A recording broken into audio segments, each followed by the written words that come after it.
And one of the little thought experiments I like to do is go, what do you imagine would happen if instead of abolishing the fee-paying sector, you brought in legislation which said that any taxpayer-funded body, whether that's universities, whether that's the civil service, whether it's parliament or anything else, it capped the number of places available or jobs available to privately educated students at 7%. I would be really quite happy to see the 7% rule implemented, because I think it would force us Just explain that. The 7% rule would be, okay, so we're not going to hire any more than 7% of people from private schools, because 7% is the number of because privately that's educated the number in the population.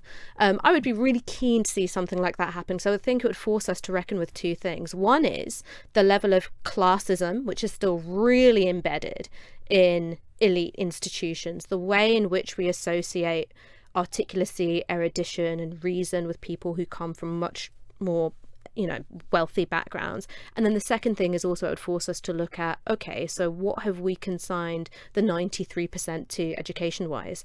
And this might surprise all of you, but I'm actually going to praise Tony Blair now, which is in the early 2000s, you have a success story in the British education system, which was the London Plan. It was looking at some of the issues of underperformance in London state schools, looking at the racial attainment gap.